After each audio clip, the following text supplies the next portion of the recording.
श्री स्वामी समर्थ परब्रह्म ग्रंथाचा भाग 57. चोळप्पाकडे स्वामींनी अनेक लीला केल्या होत्या. लोक समजत होते स्वामी चोळप्पाला आणि त्याच्या कुटुंबियांना त्रास देत आहेत व वेडा चोळप्पा तो मुकाट्याने सहन करतोय. पण त्या लीला मागील अर्थ जाणून घेण्याचे कोणी प्रयत्न केला नव्हता. एके दिवशी येशूबाईची तब्येत बरी नव्हती. अंग काढत तापलं होतं. तरी तिने स्वयंपाक करण्याची चूल पेटवली होती. शेजारनी म्हणाले, येशू अगं आराम कर. आराम केला तर स्वामींना काय खायला घालणार? येशूबाई बोलतात. स्वामी तरातरा उठले आणि त्यांनी पेटलेल्या चुलीत सरळ पाणी ओतले. येशूबाई अवाक झाली. स्वामीने बोलण्याचे त्राण सुद्धा तिच्या अंगात नव्हते. पुन्हा चूल न पेटवता ती जाऊन निजली होती. मग शेजारणीने थोडासा स्वयंपाक करून वाढला होता. त्यावेळी सुद्धा येशूबाईने 2 घास खाल्ले. हे पाहून स्वामी जेवले होते. किती विचित्र वागले तुमचे स्वामी. नंतर चोळप्पाकडे तक्रार करीत येशूबाई म्हणाली होती, चक्क पेटलेल्या चुलीत कोणी पाणी घालतं का? चोळप्पा हसला होता. म्हणाला, येशू तू शेजारणीचं ऐकलं नाहीस. त्यांनी पाणी ओतलं. त्यांच्या भावना लक्षात घे.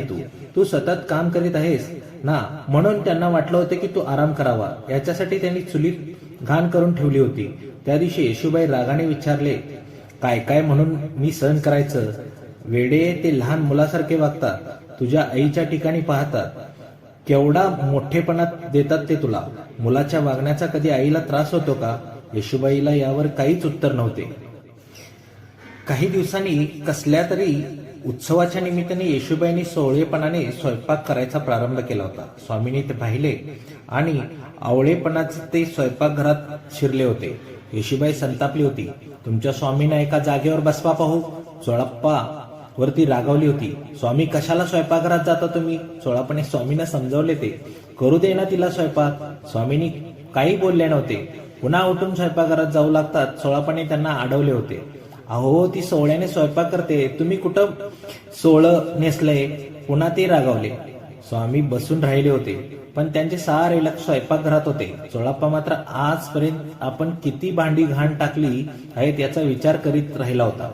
जेवण तयार होताच येशूबाईंनी सर्वांना जेवायला बोलवले. त्यावेळी स्वामींनी हट्ट केला होता, मी जेवण वाढणार. येशूबाईने कपाळाला हात लावला होता. हो स्वामी, सोहळ्याने स्वयंपाक केला आहे, हे सोहळ्यानेच वाढायला हवे. तिच्या बोलण्याचा स्वामींना काहीच फरक पडला नव्हता. यानंतरची कथा पुढच्या भागात. श्री स्वामी समर्थ. जय जय स्वामी समर्थ.